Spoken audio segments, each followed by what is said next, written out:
In a world looking for something to listen to, a group of friends rise to the challenge. It's Pop Samurai.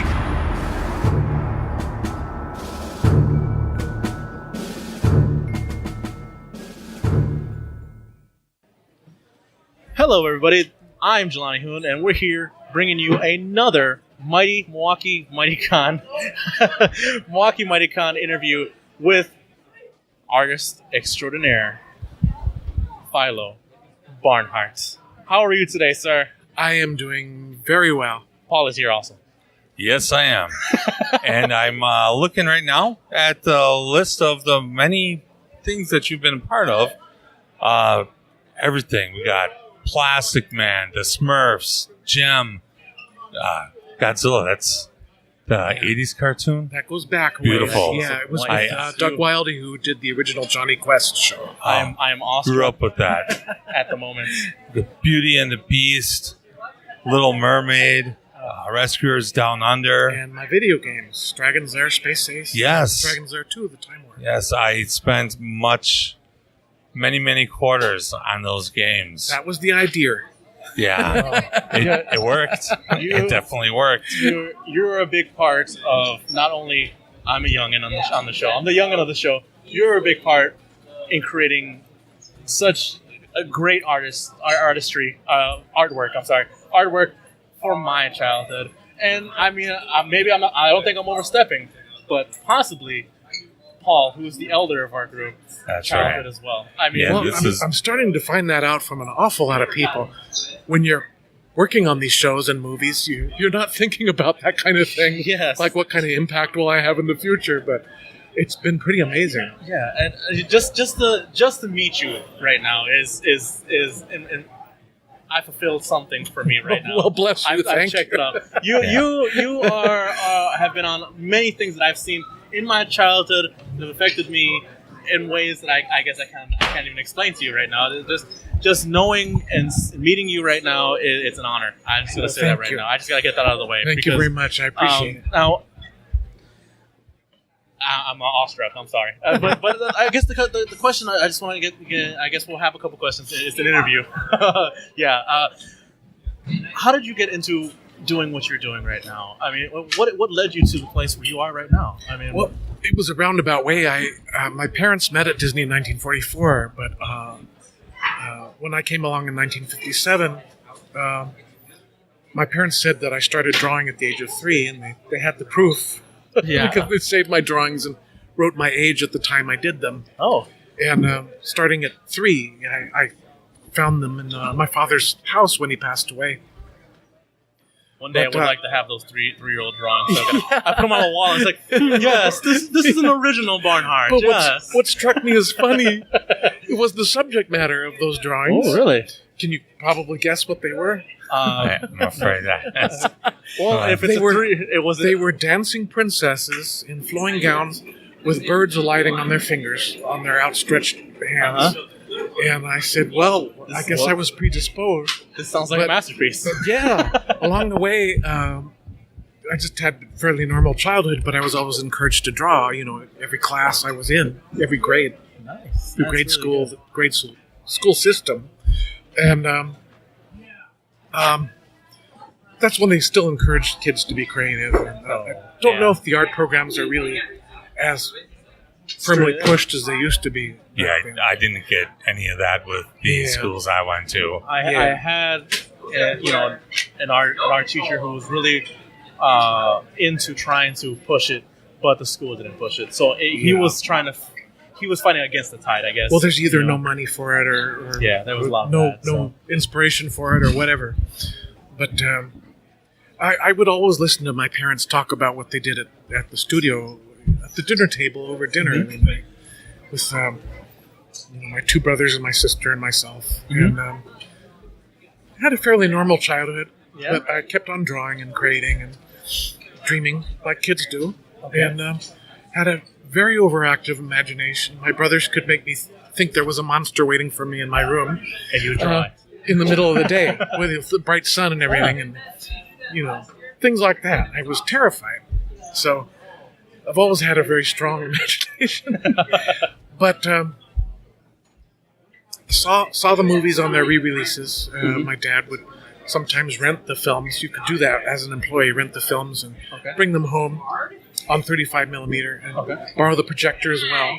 And have a party and show Disney movies to the neighborhood kids or something. That's great. And by way of that, I started to get kind of interested in it, but wanted to explore other things. So I got more into music and singing and so on. My brothers are both musicians, and got more into that, and then started combining art with music, doing stage shows and things like that. And then Yellow Submarine came out. Ooh. That was a game changer for me in, 68 or 9, whenever that came out. And it was the same for my friend Charles that I'm here with. That film got him turned on to animation again. So I thought, this is such a different style from Disney, and that's what turned me on about it. It was pop art, and it was animated. I remember seeing that for the first time as like a small child, and all I knew was like I didn't really understand what was going on, but I really liked it. Yeah, which was great. Yeah, it's very esoteric kind of a film for animation. It was written by his name escapes me right now, but he wrote Jonathan Livingston Seagull, and he was the author of the screenplay. And it was produced by, I'm going to blank out again, but he also did the Beatles animated, the Saturday morning show. Yeah, nice. As well. I'll think of it possibly in the next few seconds, but anyway, I said, I'm going to think about doing this again. By then I was about 11 years old. When I was 15, I saw Pinocchio on a re-release for the first time. Oddly enough, I'd never seen it before that. And I really said, wow, people created this thing and it's so alive and wonderful and emotional and moving. I said, the power that you have doing animation of this kind. So when I was 16, I went over to the studio, and Walt had already passed away. I actually knew Walt. That's another story. Oh, but, that's I great. was 7 years old at the time. But, I was up for the part of Christopher Robin, and I lost it to the director's son. But my consolation prize was appearing in Mary Poppins with my father. Because Walt felt bad that I'd lost the part, because he was hoping I would get it too. He told me how he saw Christopher Robin. He explained it to me as you would a child, so that I understood. So who do you appear as in Mary Poppins? I'm flying a kite with my father. We're wearing the Edwardian costumes they got for us. And we're flying a kite. We're out of focus, but we're in the background. It's still cool. Be part of that. Yeah. But I know I was digressing. But, so I went to see Andy Engman at the studio. He was the liaison between professional staffing and the animation department. And had spent most of his career in animation. So he gave me a lot of tips. Of course, I was underage. Too underage to start at that time. But he says, the thing about hands, you need to know what's underneath so that you can draw them successfully. He says, I would suggest you take life drawing. And it's basically the same thing they tell everyone that wants to get an animation. The hand-drawn kind, not the digital kind. You don't need to know how to draw anymore to do the digital stuff. But anyway, digressing again. But he says, take some life drawing. And so I did. And I actually kind of abandoned the idea of getting an animation. I thought, it's too lofty at this time. I'm not going to try. So instead, at UCLA, I studied product and advertising design. Oh, really? Graphic design, yeah.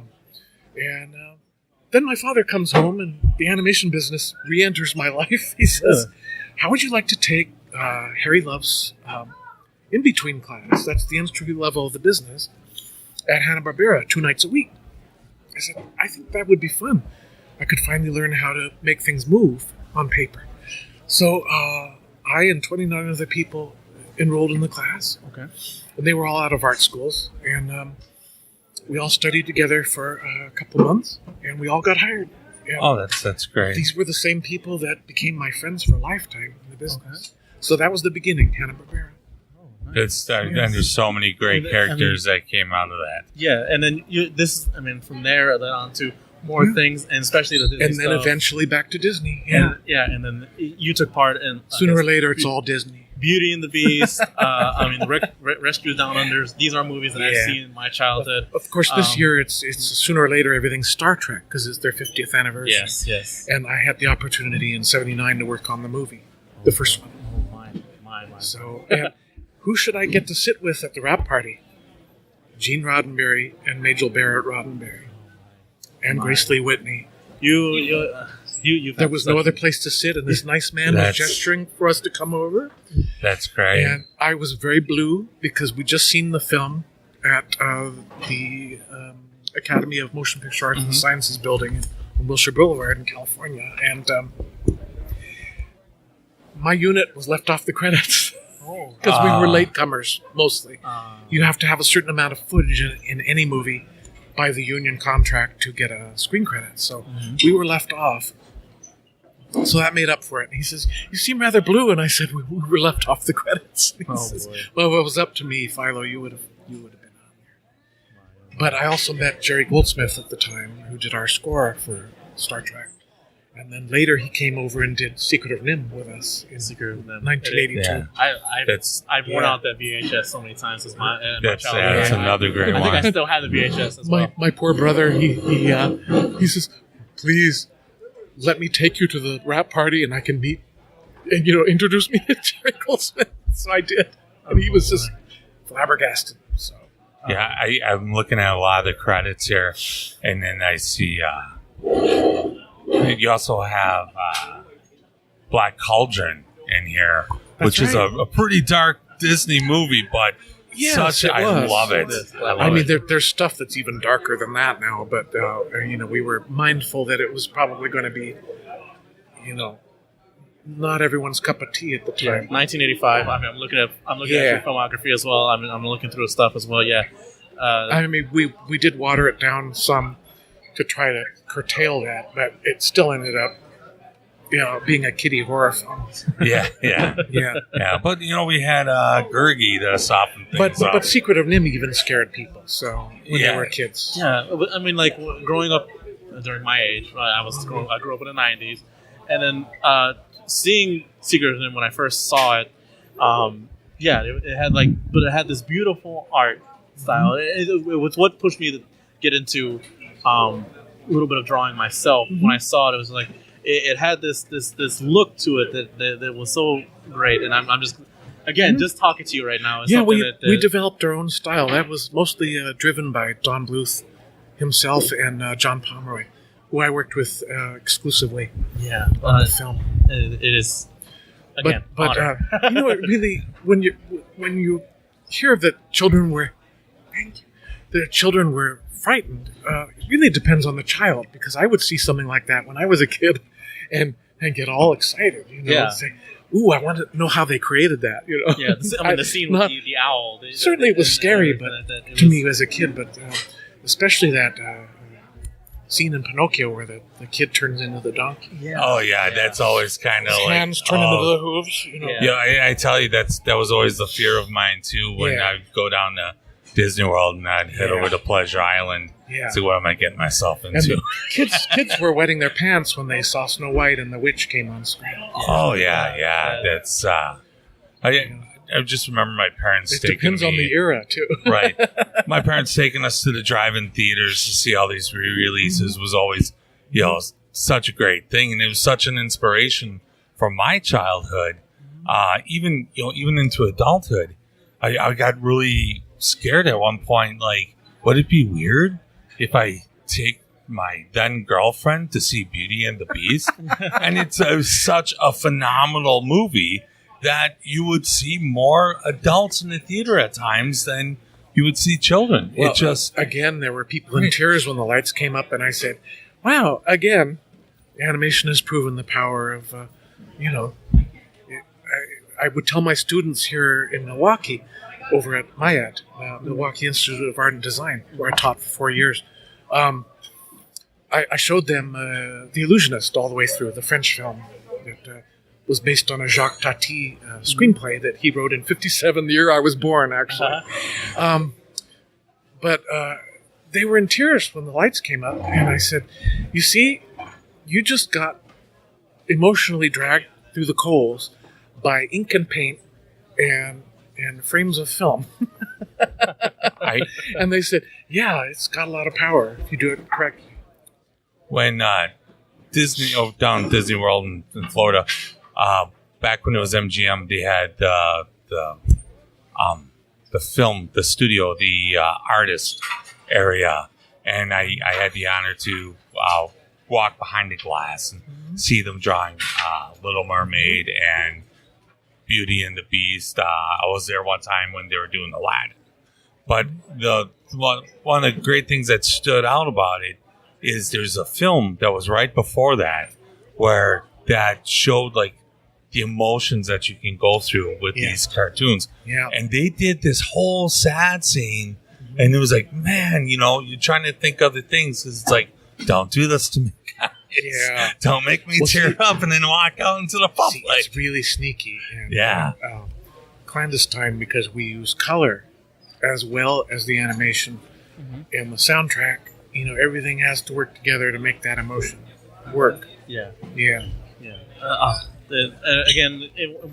and this is just talking about just your contributions to just some of the staples of animation, like Little Mermaid, Beauty and the Beast, and then you worked on some childhood TV shows of mine. I mean, I've seen the Godzilla cartoon back in the day when it's something that Godzilla, Godzuki. That's the only reason I have a Shogun Godzilla. And that's the only reason why I own that thing. Is because it's not because of the actual movies. It's because of that cartoon. Yeah. And it looks so close to that cartoon. I've never been able to let that piece go. It was a fun cartoon to stylize. And come up with. Yeah. And then we were talking about, because we have a big age difference. I'm 45. He's in his 20s. And we're talking about... I'm even farther away from you folks. I'm 59 now. Yeah, we're all getting up there. I'll be 60 next May. Oh. May you have a long, illustrious Thank you. life. I just had heart surgery to July 14th. So. Doing good, though? Oh, yeah. I hope you're doing good. Yeah. Very excited to still be here. When we were talking about the 70s cartoons, he was asking what I grew up with, like in the 70s and 80s. And he was astounded when I tried explaining to him what Fang Face was. Oh, yeah. It was amazing to me today. I'm seeing like all these great credits, like Beauty and the Beast and Little Mermaid and stuff. Not to downplay, Fang Face, but it was so And he works with Silver Phoenix Entertainment because he's awesome and great. That's right. That's right. That's ongoing right now. Yeah, that's great. I mean, we just talked to Jamie Lee King earlier. And she did an interview with us, and it was awesome. That was Charles, by the way, folks. Yeah, Charles from Charles D. Moisson. This is like photo bobbing, but audio-ish. Audio bombing. That's right. And when going through it, I mean, now, I mean, you're working with, again, I was going to bring it up, but you're working with Silver Phoenix Entertainment. I am, and, yes. What is it that you're doing now? Well, a number of things, but primarily a new comic called Whispers from the Void, where there are 4 female monsters, and they work together to battle what they consider other evil monsters. Oh, nice. And Charles could explain it better, but the main, the mother of the group, if you will, is Idonia.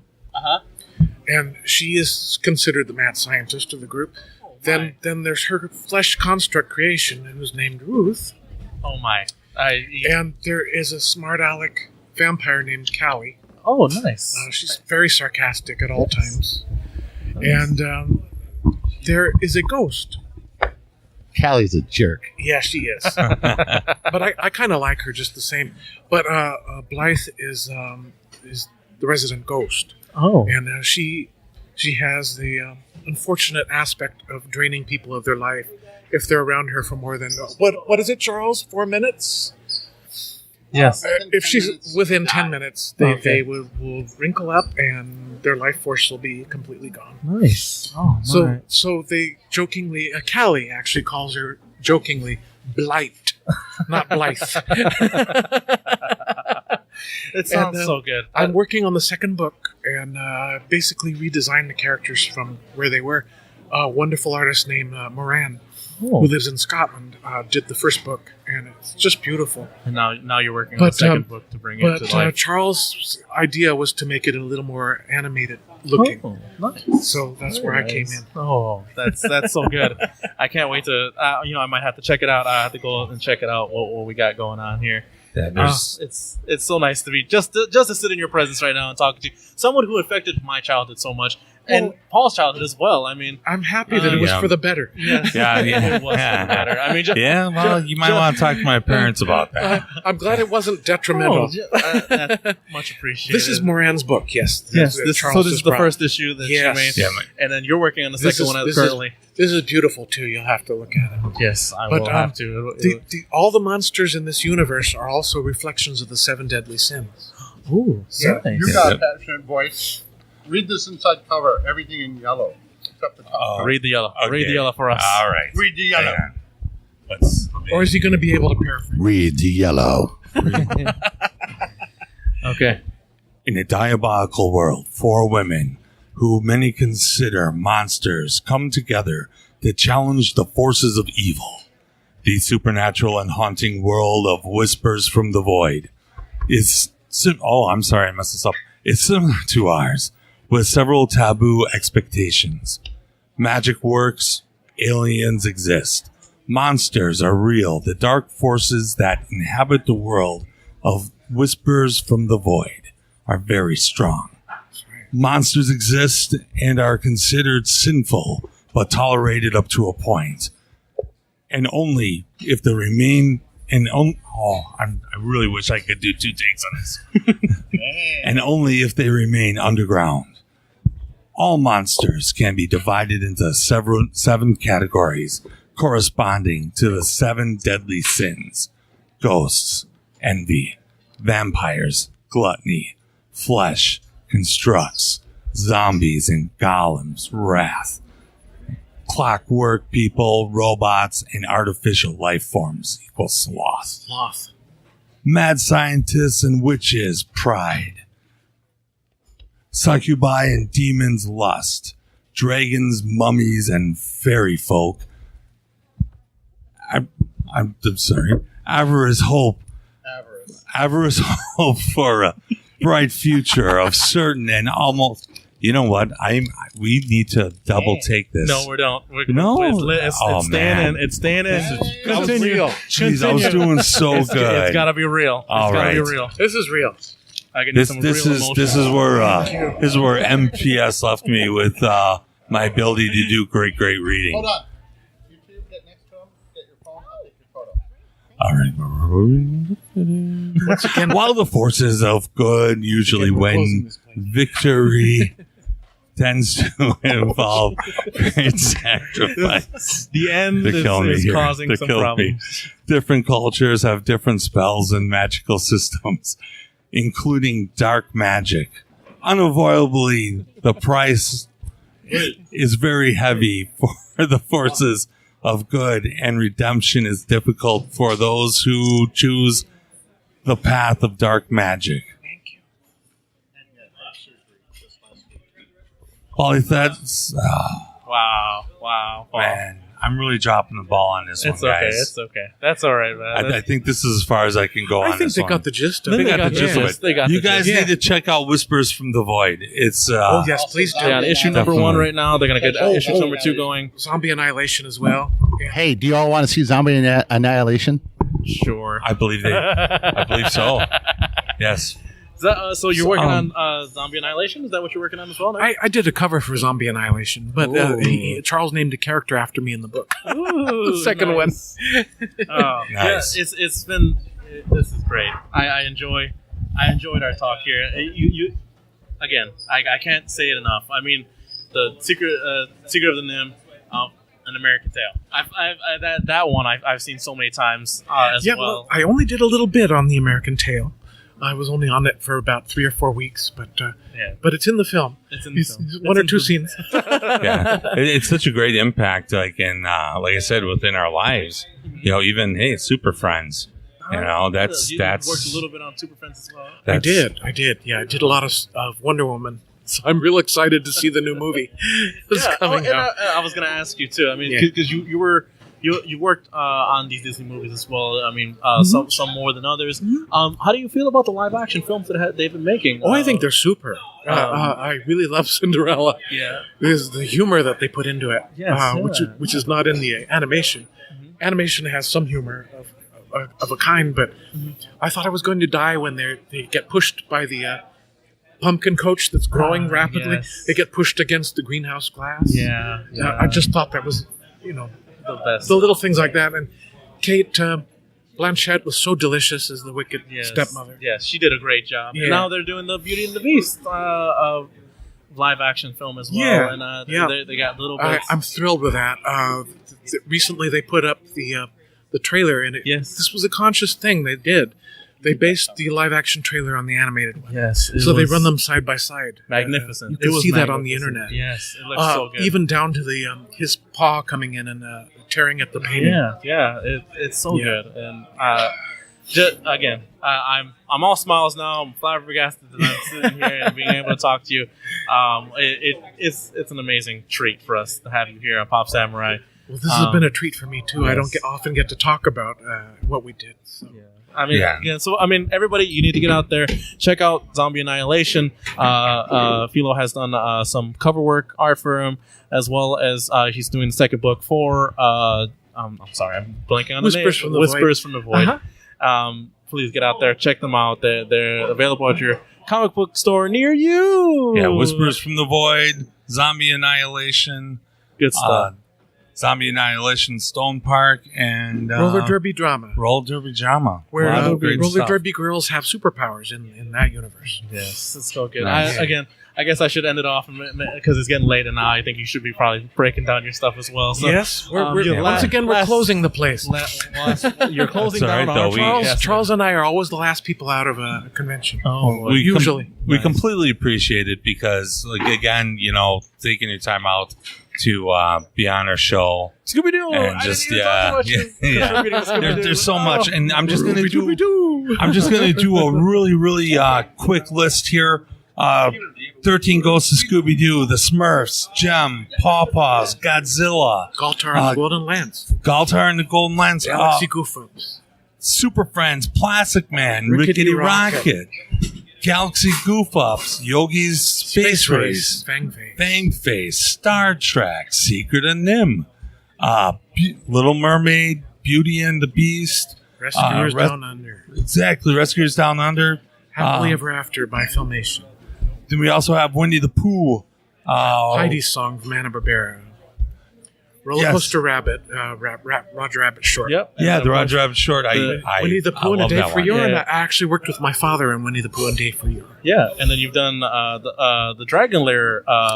Dragon's Lair 1 and 2. 1 and 2. Black Cauldron. Space Ace. I'm about to go to a video game convention. Nice. In Pennsylvania. Going to talk about Dragon's Lair for the first time in years. Oh boy, I can't wait! I can't wait to hear that. I did know a guy that could beat Space Ace with 1 quarter. Yeah, and it took that's hard. That's hard. It took a lot. I only made practice. the stuff I could never play the darn thing. Yeah, it's now housed in the Smithsonian Institution, though, so I'm very proud of it. Beautiful. That's good. You're it's kind of part of it forever now. Part of a history. Legend. Yeah. Legend is perfect. But thank you so much for joining us here. Well, thank you for having me. Joining us here. Two big fans of yours. Talking to you is great. Hopefully, maybe we'll get you on another one. Oh yeah. In a future convention, and maybe we'll talk more in depth about other things that you've done. Sure. Because this has been we try to cover as much as we can. By then we'll have more of Whispers from the Void. Oh, I can't wait. Yeah. I can't wait. So this has been Jelani Hoon, Paul Pack, and Mr. Legendary artist, and just part of your childhood, folks. Philo Barnhart. Philo. Yeah. Philo. I'm sorry. Philo. okay. Oh, A Lord. lot of people do that. Knew he's gonna do it. I've embarrassed myself. That's okay. In Greece, they do pronounce it philo. So. Oh, sorry. Thank you so much for being here. And Thank you for having me. fans out there, thank you so much for listening in. Hopefully you enjoyed that. And yeah, catch you later. Okay. All right. Thank you. Oh, that was fun. Awesome. Yeah. Will our heroes podcast survive? Spread the word, subscribe, and tune in next time. Same Pop Samurai time, same Pop Samurai channel.